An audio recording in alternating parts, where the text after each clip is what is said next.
नमस्कार बच्चों। आज हम लोग छत्तीसगढ़ बोर्ड क्लास 8th के मैथ्स का अध्याय 4 बीजीय व्यंजकों का गुणा एवं भाग अब multiplication and division of algebraic expressions के प्रश्नावली 4.3 के प्रश्न क्रमांक 2 के सवालों को देखेंगे, सॉल्व करेंगे, हल करेंगे। ठीक है, तो चलो देखते हैं क्वेश्चन क्या कह रहा है। सबसे पहले अपने को क्वेश्चन को समझना पड़ेगा। प्रश्न 2, भागफल ज्ञात कीजिए एवं बताइए कि क्या भाजक भाज्य का एक गुणनखंड है। हम लोग को पूछ रहा है कि नहीं। तो सबसे पहले मैं आप लोग को जैसे बताना चाहूँगा भागफल, भाजक, भाज्य क्या होता है और गुणनखंड क्या है, तब जाके आप लोग इसको क्लियर से बना पाओगे, है कि नहीं। सबसे पहले मैं बताता हूँ भाजक, भाज्य और भागफल क्या होता है। जैसे हम लोग किसी संख्या को जैसे हम लोग भाग देते हैं, मान लो 6 से भाग दे रहे हैं 37 को, है कि नहीं। तो जिस संख्या से भाग दे रहे हो उस संख्या को भाजक कहते हैं। ठीक है, जिस संख्या से भाग दे रहे हो उसे भाजक कहते हैं, इंग्लिश में डिविज़र कहते हैं। जिस संख्या को भाग देते हो, जिस संख्या को भाग देते हो उसे भाज्य कहते हैं, इंग्लिश में कहते हैं डिविडेंड, है कि नहीं। और किसी संख्या को जैसे भाग दे रहे हो और जितना बार में भाग जा रहा है उसे भागफल कहते हैं, इंग्लिश में कहते हैं कोसेंट, है कि नहीं। अगर जैसे भाग दिए, पूरी तरह से भाग नहीं जा रहा है, नीचे कुछ शेष बच रहा है, तो उसे क्या कहते हो, शेषफल, इंग्लिश में कहते हैं रिमाइंडर। ठीक है, जिस संख्या से भाग देते हो भाजक, जिसको भाग देते हो भाज्य, जितना बार में जाता है भागफल, और जितना नीचे बचता है उसे शेषफल कहते हैं।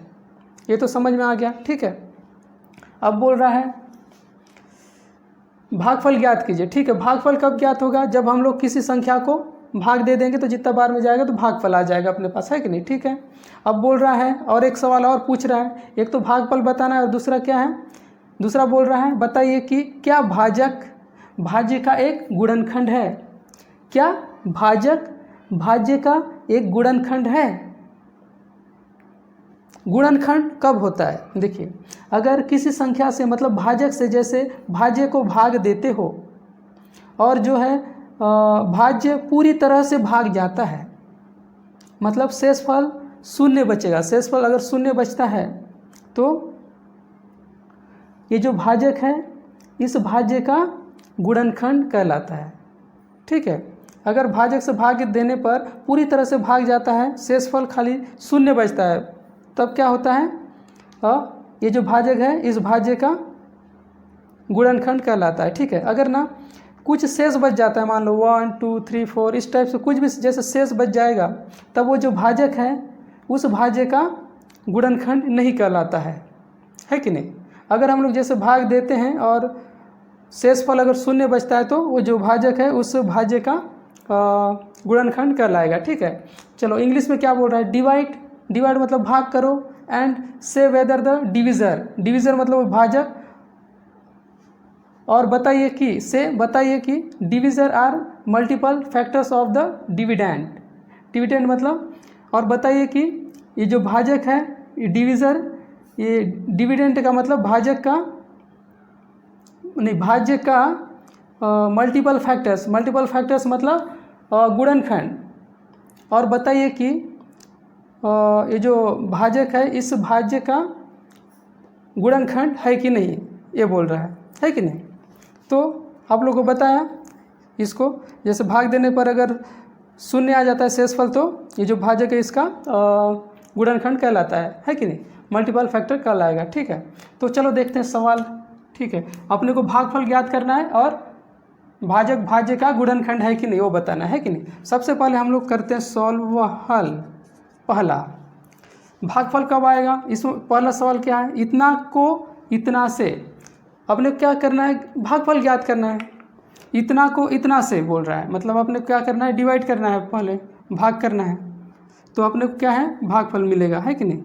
तो किसी संख्या को या किसी जैसे बीजीय व्यंजक या बहुपद को जैसे भाग देना है तो सबसे पहले हम लोग को क्या करना है, जिसको आप लोग भाग दोगे, ठीक है, जिसको भाग दोगे मतलब जो भाज्य है उसको सबसे पहले चर के घातांक को घटते क्रम में पहले लिखना है। ठीक है। इसमें ऑलरेडी जमा हुआ है x घात 2 ज़्यादा वाला है, फिर कम है, फिर इसमें x घात 0 मतलब 1 होता है कि नहीं, तो इस तरह से कम है, ये जमा हुआ है। भाज्य और भाजक के चर के घातांक को सबसे पहले घटते क्रम में जमाना है, इसमें ऑलरेडी जमा हुआ है, ठीक है। x - 5 सबसे पहले इनको जैसे भाग देना है, सबसे पहले हम लोग को इनके चर के घातांकों को घटते क्रम में जमाना है, ठीक है। ये सॉल्व पहले से जमा हुआ है, ठीक है। अब क्या करना है, अपने को देखो इतना से भाग देना है x - 5 से, है कि नहीं। तो x से जैसे 5 से भाग दे रहे हो तो हम लोग क्या करना है, ये जो सबसे ज़्यादा ये चर राशि के घात वाला जो है इसको बराबर लाने का कोशिश करना है, बराबर लाना है, ठीक है। कैसे ला पाएंगे, देखिए इसमें x है, अगर x से और गुणा कर देंगे तो x घात 2 हो जाएगा, है कि नहीं।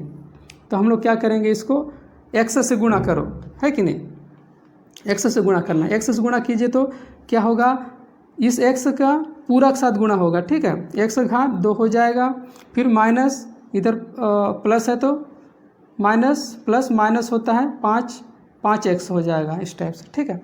उसके बाद आप लोग को क्या करना पड़ता है, जैसे किसी को भाग देते हो तो इस टाइप से जैसे भाग देते हो, उसके बाद घटाना रहता है कि नहीं।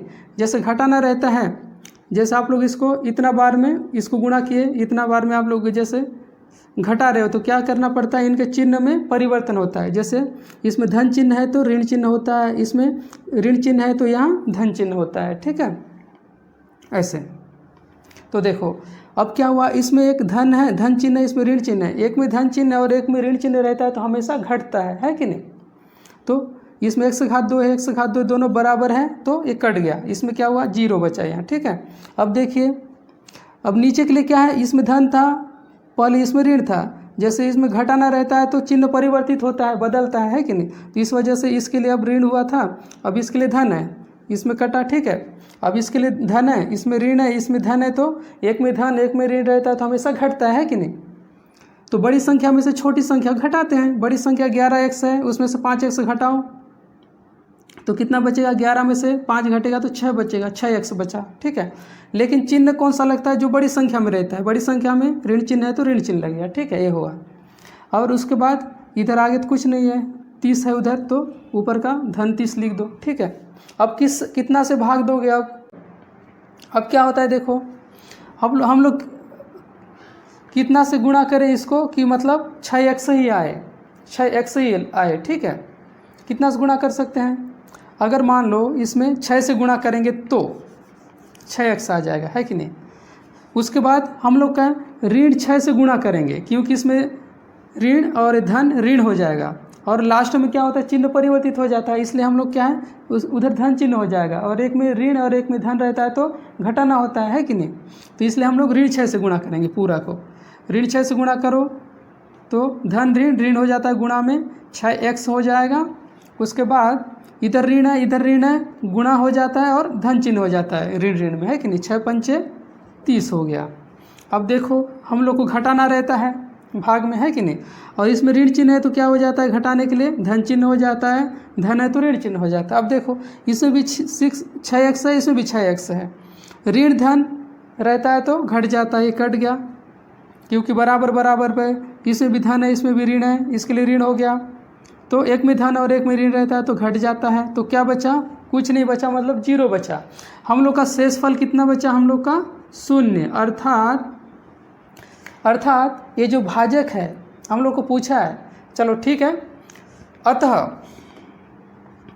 हम लोग को क्या क्या पूछा था, एक तो भागफल ज्ञात कीजिए बोला था, अतः भागफल क्या हुआ हम लोग का, अतः भागफल x - 6 है तथा और क्या पूछा है, देखिए क्या भाजक भाज्य का एक गुणनखंड है। भाज्य से हम लोग भाजक से हम लोग भाज्य को भाग दिए तो शेषफल क्या है, 0 आया, 0 आने से अर्थात पूरी तरह से भाग चला गया, तो ये जो भाजक है इस भाज्य का एक गुणनखंड है। अतः तथा भाजक भाज्य का एक गुणनखंड है। फर्स्ट सवाल सॉल्व हो गया, है कि नहीं। अब देखते हैं हम लोग सेकंड सवाल। सेकंड सवाल भी सेम इसी तरह से ही बनेगा, है कि नहीं। सेकंड सवाल देखिए, सेकंड सवाल कहाँ है, ये है अपना सेकंड सवाल। इतना में इतना का भाग देना है, इतना का भाग देना है, इतना का मतलब इससे भाग देना है कि नहीं। x + 7 से भाग देना है। सबसे पहले तो हम लोग को क्या, इसको घटते क्रम में जमाना है, ऑलरेडी घटा हुआ है। चर के घातांक को ज़्यादा से कम में मतलब जमाना है, ये ऑलरेडी जमा हुआ है कि नहीं। x⁻2 धन 20 x धन 91, आपने क्या करना है, भाग देना है कि नहीं।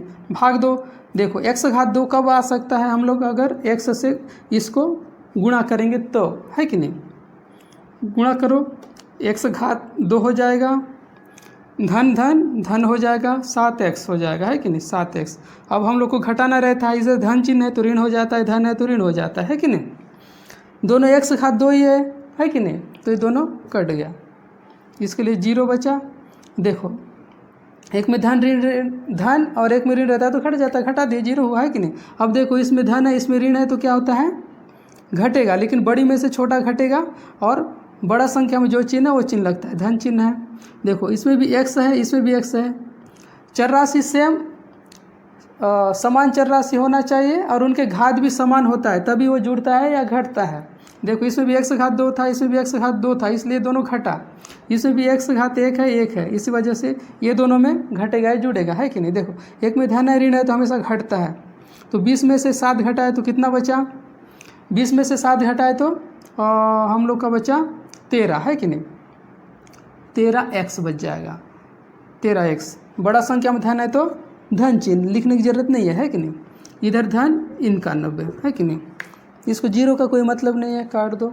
और हम लोग क्या कर सकते हैं, अब क्या से गुणा करें, x 13x होना चाहिए, 13x। इसमें ऑलरेडी x है तो हम लोग धन 13 से गुणा करेंगे, 13 से, क्योंकि बाद में क्या ऋण चिन्ह आ जाएगा, बदल जाएगा। 13x है कि नहीं, 13x हो गया, 13x हो गया। धन 13×7 91 होता है कि नहीं। इसको हम लोग को घटाना पड़ता है, इधर धन है तो ऋण है, ऋण होगा, इधर धन है तो ऋण होगा। 13x है, ये कट गया, 91 है, ये कट गया। एक में धन एक में ऋण है तो घट गया, है कि नहीं। इससे भी क्या हुआ, शेषफल 0 आया, शेषफल 0 आया, अर्थात x + 7, अर्थात ये जो भाजक है इस भाज्य का ये भी एक गुणनखंड है, ठीक है। और हम लोग को क्या बोला, भागफल क्या है, उसी तरह से पहले लिखे थे उसी तरह से लिख देना है। अतः भागफल x + 13 है, इसका फर्स्ट सवाल का भागफल x + 13 है, तथा ये जो भाजक है x + 7 इस भाज्य का एक गुणनखंड है, हो गया, क्योंकि शेषफल 0 आया, है कि नहीं। अगर 0 नहीं आता तो ये भाजक उस भाज्य का गुणनखंड नहीं होता, है कि नहीं। अब चलो हम लोग देखते हैं थर्ड सवाल। थर्ड सवाल क्या बोल रहा है, इतना में उतना का भाग देना है, x - 6 से भाग दो, ऑलरेडी जमा हुआ है घात वाला 5x - 6। कितना से गुणा करोगे तो बराबर आएगा, x से गुणा करोगे तो बराबर होगा x⁻2, है कि नहीं।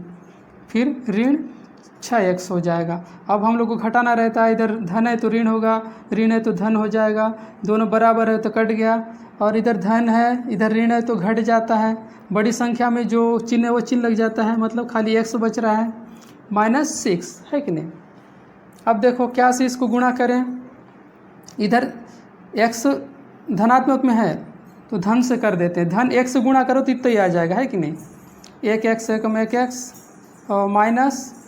-6, है कि नहीं। अब क्या है, चिन्ह परिवर्तित हो जाता है, चिन्ह परिवर्तित होता है, इधर धन है तो ऋण होगा, ऋण है तो धन चिन्ह हो जाएगा, है कि नहीं।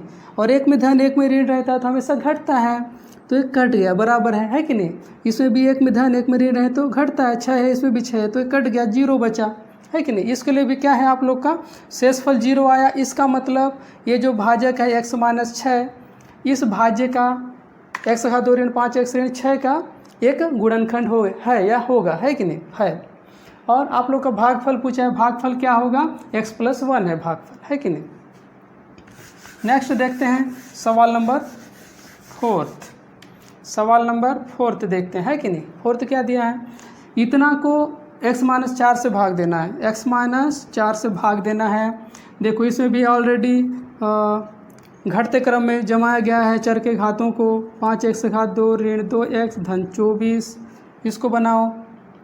x घात 3 कब आएगा? x घात 2 से अगर हम लोग इसको गुणा करें तो x घात 2 से गुणा करेंगे तो इसमें 1 है तो इधर घात 2 है तो x घात 3 हो जाएगा, माइनस हो जाएगा एंड 4x का घात 2 हो गया, है कि नहीं। अब घटाना है तो इसमें आ जाएगा ऋण चिन्ह, इसमें धन चिन्ह हो जाएगा, ये कट गया, है कि नहीं। अब देखो 5 में से 4x घट जाएगा तो क्या बच जाएगा? इसमें बड़ा संख्या में माइनस है तो माइनस होगा और खाली एक x घात 2 बचेगा। एक x लिखने की ज़रूरत नहीं है, ये ऑलरेडी एक x घात 2 है, ठीक है। माइनस इधर कुछ नहीं है, आगे इसको लिखोगे -2x प्लस 24, है कि नहीं। अब इतना कितना से ला सकते हैं? हाँ, माइनस x से गुणा करेंगे तो सेम इतना ही आएगा, x घात 2 आ जाएगा। माइनस x से गुणा करो तो माइनस x घात 2 हो जाएगा। फिर इससे गुणा करो प्लस, नहीं इधर माइनस है इधर माइनस है तो गुणा में माइनस माइनस प्लस चिन्ह हो जाता है और ये हो जाएगा 4x, है कि नहीं। अब चिन्ह परिवर्तित हो जाते हैं। देखो अपने को इस तरह से देखना है, जैसे इसमें माइनस था, इसमें माइनस रूप में इसलिए लिया ताकि क्योंकि चिन्ह परिवर्तित होगा तो इसमें धन रूप में आ जाएगा, इस वजह से इसमें माइनस लिया, है कि नहीं। अब क्या है, इसमें चिन्ह परिवर्तित हो जाएगा, धन रूप आ जाएगा, इसमें ऋण रूप ऋण में आ जाएगा, है कि नहीं। इसमें x घात 2 इसमें x घात 2 है, इसमें ऋण इसमें धन तो घट जाता है कि नहीं। अब देखो इसमें ऋण है इसके लिए ऋण है, अगर दोनों में ऋण ऋण है तो क्या हो जाता है, जुड़ जाता है लेकिन ऋण चिन्ह लगता है कि नहीं। इसमें 2x है इसमें 4x तो 6x हो जाएगा, 6x प्लस 24, है कि नहीं। अब देखो 6x कब ला पाएंगे? हाँ, इसमें भी हम लोग ना ऋण 6 से गुणा करेंगे तो 6x हो जाएगा। ऋण 6 से गुणा करते हैं, है कि नहीं। ऋण 6 से गुणा करेंगे तो ऋण 6x हो जाएगा। धन ऋण ऋण हो जाता है गुणा में, है कि नहीं। उसका इससे गुणा करो, ऋण ऋण धन हो जाएगा एंड 6 चौक 24 हो जाएगा। अब देखिए चिन्ह परिवर्तित होता है, इधर ऋण है तो धन चिन्ह आता है, धन है तो ऋण चिन्ह आता है। अब एक में धन एक में ऋण होता है तो घटता है, दोनों में 6x से कट गया, इसमें भी 24 है, एक में धन एक में ऋण है तो कट गया, इसमें भी शेषफल क्या बचा? इसमें भी शेषफल 0 बचा, अर्थात x माइनस 4 भी इसका एक गुणनखंड है और भागफल x घात 2 ऋण x माइनस 6 है कि नहीं। अब देखते हैं सवाल नंबर अंतिम और 5वां, है कि नहीं। सवाल नंबर 5वां देखते हैं। इतना में इतना का भाग दो बोल रहा है, a प्लस b से भाग देना अपने को। इसमें भी ऑलरेडी a का घात ज़्यादा वाला है, फिर प्लस 2ab प्लस b, इसको कैसे देना है आप लोग को पहले बताया था। तो जो सबसे ज़्यादा घात वाला जो है ना उसी घात में लाना है बोला था, वैसे लाना है। a का घात 2 कब ला पाएंगे? अगर हम लोग इसको a से गुणा करेंगे तो a का घात 2 हो जाएगा, है कि नहीं। तो a का घात a गुणित a तो a का घात 2 हो गया, है कि नहीं। फिर इधर धन धन है तो धन हो जाएगा, a और b को गुणा करोगे तो ab हो जाएगा, ठीक है। इसको घटाना पड़ता है, धन चिन्ह है तो ऋण होगा, धन है तो ऋण होगा। a का घात 2 a का घात 2 है तो कट गया, दोनों 0 बचा, है कि नहीं। अब देखो इसमें ऋण है इसमें धन है तो क्या हो जाता है, घटता है। इसमें भी a b है कि नहीं। धन और ऋण में घटता है, बड़ी संख्या में जो है चिन्ह है वो चिन्ह लगता है, धन है इसमें, है कि नहीं। तो 2ab में से एक ab गया तो खाली ab बचा, अपने पास प्लस b है कि नहीं। अब क्या करोगे, ab कब आ पाएगा? अगर हम लोग इसको b से गुणा करेंगे तो ab आ जाएगा, प्लस रूप में कर देंगे बाद में माइनस हो जाएगा, खाली b से गुणा करो तो ab हो जाएगा, और फिर इससे गुणा करोगे तो प्लस b का घात 2 प्लस b का घात 2 हो जाएगा, है कि नहीं। अब क्या करना पड़ता है, घटाना पड़ता है। इधर ऋण चिन्ह हो जाएगा, इसके लिए क्या हो जाएगा, धन है तो ऋण चिन्ह हो गया। इसमें भी a कट गया, ये 0 हो गया। अब देखो इसमें खाली हाँ 1 मिनट है, इसमें b का घात 2 दिया हुआ है, ठीक है। b का घात 2 दिया हुआ है ना, चलो b का घात 2 दिया इसमें, जस्ट मिनट, नहीं ये इसी का है ना। इसमें b का घात 2 दिया है तो इसमें जैसे गुणा किए तो इसमें b का घात 2 है, एक में धन एक में ऋण है तो ये भी घट रहा है, इसमें भी 0 आ गया। इसमें भी मतलब शेषफल 0 आया इसमें भी, अर्थात a प्लस बी भी इस भाज्य का एक गुणनखंड है तथा इस सवाल का अगर इतना से इतना को भाग देते हो तो भागफल a प्लस बी है आएगा, समझे। तो उम्मीद है आप लोग इस टाइप के सवाल को किस तरह से बनाते हैं काफ़ी बढ़िया से समझ गए होंगे। अगर आप लोग चैनल को सब्सक्राइब और लाइक नहीं किए होंगे तो चैनल को सब्सक्राइब कर लीजिए और बेल आइकन को ऑन रखिएगा ताकि मैं जब भी आप लोग के लिए न्यू वीडियोस अपलोड करूं सबसे पहले आप लोग के पास नोटिफिकेशन आ सके। तो ठीक है, मिलते हैं अगले नेक्स्ट वीडियो में, तब तक के लिए बाय।